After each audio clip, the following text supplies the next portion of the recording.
अरे उन रावणों को क्यों नहीं जला रहे हैं कि जिस देश में 5 साल की बच्ची के साथ बलात्कार करता है? उस रावण को क्यों नहीं जला रहे हैं जो मूंछों के नाम पर लोगों को कत्ल कर रहा है? उस रावण को क्यों नहीं जला रहे हैं जो विवश कर रहा है एक बच्चे को? अपने दलितों पर शोषण हो रहा है, कोई आत्महत्या कर रहा है, हमारे स्टूडेंट कोई प्रिंसिपल आत्महत्या कर रहा है, मटके को छूने पर बच्चे को मार दिया जाता है, मूंछों पर मार दिया जाता है, कोई घोड़ी पर चढ़ जाता है उसको मार दिया जाता है।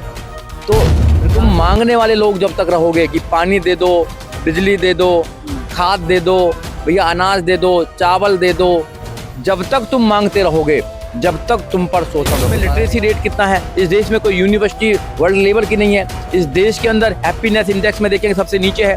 तो इन पर क्या हराने का हथियार क्या है? बाबा साहब डॉक्टर अम्बेडकर ने आपको हराने के लिए हथियार वोटिंग का अधिकार दिया ना।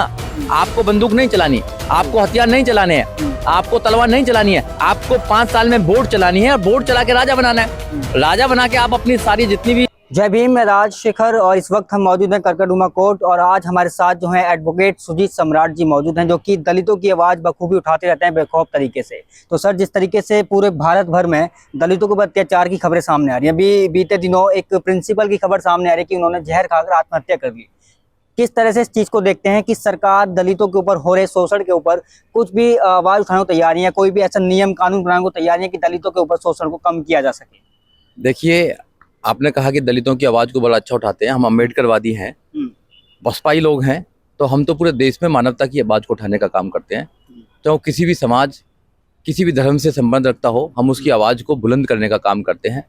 और अम्बेडकरवादियों का काम ही ये है कि जहाँ शोषण होता है उसकी आवाज़ को उठाने का काम किया है। रहा अपने दलितों पर शोषण हो रहा है, कोई आत्महत्या कर रहा है, हमारे स्टूडेंट कोई प्रिंसिपल आत्महत्या कर रहा है, मटके को छूने पर बच्चे को मार दिया जाता है, मूंछों पर मार दिया जाता है, कोई घोड़ी पर चढ़ जाता है उसको मार दिया जाता है। तो प्रकार प्रकार के जो ये घटनाएं हैं, इन घटनाओं से एक ही सबक लेना चाहिए हम लोगों को कि जो बाबा साहब डॉक्टर अम्बेडकर ने हमसे कह के गए हैं उस बात पर हमें बहुत अच्छी तरह काम करना चाहिए। बाबा साहब ने कहा है कि जब तक तुम राजा नहीं बनोगे, जब तक तुम्हारी समस्याओं का समाधान नहीं होगा, राजाओं का जो समाज होता है उस पर शोषण नहीं होता है।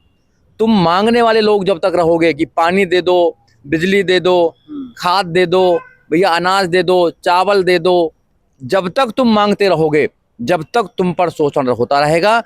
और दूसरा ये, जब तक तुम बाबा साहब डॉक्टर अम्बेडकर की 14 अक्टूबर 1956 की बात को नहीं मानोगे। बाबा साहब डॉक्टर अम्बेडकर ने 14 अक्टूबर 1956 में इस देश में क्रांति का एक संदेश दिया, बुद्ध धर्म की तरफ जाने का आदेश दिया। तो उस आदेश को जब तक तुम नहीं मानोगे, जब तक बात बनने वाली नहीं है। तीसरा बात यह है कि बहुजन समाज पार्टी को जब तक तुम सत्ता में लेकर नहीं आओगे, ये शोषण होता रहेगा। क्योंकि बहुजन समाज पार्टी की नेता बहन कुमारी मायावती जानती है शासन कैसा होता है। 2007 से लेकर 2012 तक देख लीजिए, शासन, प्रशासन, अनुशासन उत्तर प्रदेश में जो रहा वो किसी भी राज्य में नहीं रहा। मगर मनुवादी लोगों को, मनुवादी मानसिकता के लोगों को ये बात हजम नहीं हुई और उन्होंने साजिश के तहत बहन कुमारी मायावती और बहुजन समाज पार्टी को कमजोर करने का काम किया।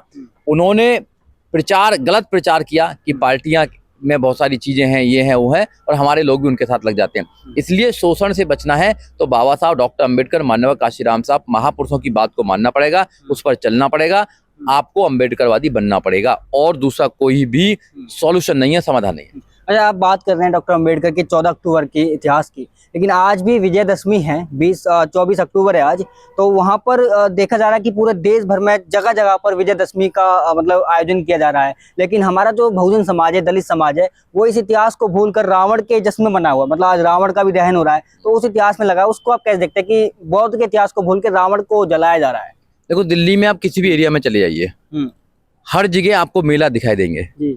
मैं इन मेलों को कहता हूँ, ये एक प्रकार से बिजनेस पॉइंट ऑफ व्यू से अगर आप देखेंगे तो एक प्रकार से ये बिजनेस का पूरा चलन कर रखा है इन लोगों ने। वहाँ बिजनेस होता है, एक ही समाज के लोग मेला का आयोजन करते हैं, वहाँ पर पूरा जो सिस्टम है वो कमर्शलाइज है एक प्रकार से, और इवेंट है ये, दिस इज अ इवेंट। और ये एक लोगों के, एक समाज को कमाने का एक तरीका है। और हमारे जो लोग बहुजन है वो उनके ग्राहक हैं।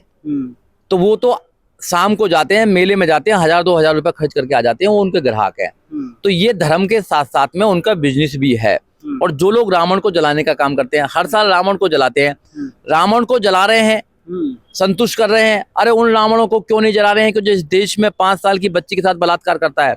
उस रावण को क्यों नहीं जला रहे हैं जो मूंछों के नाम पर लोगों को कत्ल कर रहा है? उस रावण को क्यों नहीं जला रहे हैं जो विवश कर रहा है एक बच्चे को अंगूठा काटने के लिए? उस रावण को बार बार क्यों नहीं जलाया जा रहा है जो नंबर काटता है पढ़ाई के लिए? उस रावण को क्यों विवश नहीं कर रहे हैं जो जाति देखकर न्याय करने का काम करता है? उस रावण को आप क्यों नहीं मार रहे हैं जो जाति धर्म के नाम पर लोगों में बंटवारा कर रहा है, जो अंधविश्वास फैलाने का काम कर रहा है? ऐसे रावण तो दिखाई नहीं देते आपको। जो आपके अंदर रावण है उसको कब मारेंगे आप? बार बार जलाकर आप क्या करना चाहते हैं? ये केवल एक प्रकार से ये मैनेजमेंट कर रखा है इन्होंने, बिजनेस मैनेजमेंट है, और ये इन्होंने पूरा अपना बिजनेस का सिस्टम कर रखा है।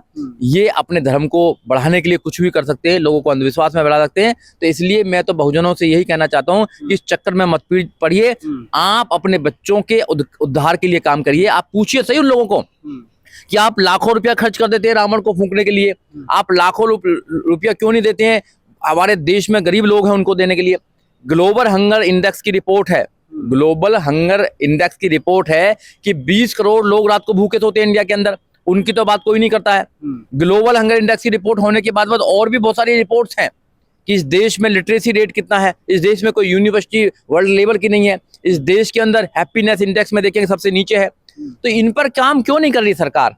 सरकार प्रायोजित करती है ऐसे इवेंट्स को क्योंकि सरकार को पता है धर्म के नाम पर हम वोट लेते हैं, धर्म के नाम पर लोगों को बेवकूफ बनाने का काम करते हैं, और धर्म का धंधा कभी नहीं बनता।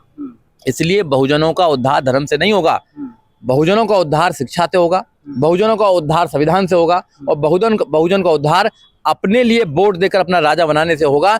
बाबा साहब की बात मान लीजिए, नहीं मानेंगे तो शोषण ऐसे ही चलता रहेगा। अच्छा, बहुजन जो भटका हुआ है, अभी धर्म की आड़ में चला गया है बहुजन, उसको वापस लाने का क्या तरीका है? आप बता सकते हैं कुछ वापस लाया के जा सकता है? देखिए, माननीय काशीराम साहब ने गांव-गांव जाके गली-गली लगा के लोगों को समझाने का काम किया, कैडर लगाने का काम किया। कैडर जो है, क्लास जो होती है, क्लास बार-बार अगर किसी व्यक्ति को दी जाती है तो आप जानवर को भी पढ़ा सकते हैं, ये तो इंसान है। तो ये काडर जो है, काडर देने वाले लोग बहुत कम हो गए हैं। लाखों लोगों की जरूरत है जो समाज में जा जाकर, गांव में जा जाकर, गलियों में जा जाकर लोगों को तैयार किया जाए, उनको बताएं कि तुम्हारी लड़ाई क्या है, तुम्हारा दुश्मन कौन है, दुश्मन को हराने का हथियार क्या है। बाबा साहब डॉक्टर अम्बेडकर ने आपको हराने के लिए हथियार वोटिंग का अधिकार दिया ना। आपको बंदूक नहीं चलानी, आपको हथियार नहीं चलाने हैं, आपको तलवार नहीं चलानी है, आपको 5 साल में वोट चलानी है और वोट चला के राजा बनाना है। राजा बना के आप अपनी सारी जितनी भी विपत्ति है, जितनी भी प्रॉब्लम है, उनका सबका सॉल्यूशन करना है। तो आपको समझाना पड़ेगा। माननीय काशीराम साहब ने एक बात साबित किया। माननीय काशीराम साहब जब 84 में पार्टी बनाई, बहुजन समाज पार्टी, तो लोग मजाक उड़ाया करते थे। माननीय काशीराम साहब से कहते थे कि आप ये नहीं कर पाएंगे, और यहाँ तक कि महाराष्ट्र में तो कहा था कि हो सकत नहीं। पर बाबा साहब, माननीय काशीराम साहब कहा कि बाबा साहब डॉक्टर अम्बेडकर की बात को लेकर मैं चला हूँ। जो बाबा साहब ने कहा था कि भाई अपनी दीवारों पर लिखो कि तुम्हें देश का शासक बनना है, तो मैं आप लोगों को शासक बनाऊंगा, इस देश के बहुजनों को शासक बनाऊंगा। जब उत्तर प्रदेश में बहन जी को 1995 में मुख्यमंत्री पहली बार बनाया, तो वहां के लोगों ने नारा लगाया कि काशीराम तेरी नेक कमाई, तूने सोती कौम जमाई। जब माना उनको, और फिर दूसरा नारा लगाया कि काशीराम तेरी सोच पर पहरा देंगे ठोकर। जो पहरा देने वाले लोग थे वो कम हो गए हैं, क्योंकि पहरेदार जो चौकीदार था वो सो गया और हमारी वोटों को दूसरा दुश्मन वो चुरा कर ले गया। इसलिए ज्यादा पहरेदार होने की जरूरत है, ज्यादा काडर होने की जरूरत है, और जो अम्बेडकरवादी लोग ज्यादा बन जाएंगे तो फिर हमारी वोटों को कोई छीन ले जाएगा, ना कोई चुरा लेके जाएगा। हम लोग फिर दोबारा तैयार हो जाएंगे और माननीय काशीराम साहब, बाबा साहब डॉक्टर अम्बेडकर के सपनों को इस देश में स्थापित करेंगे।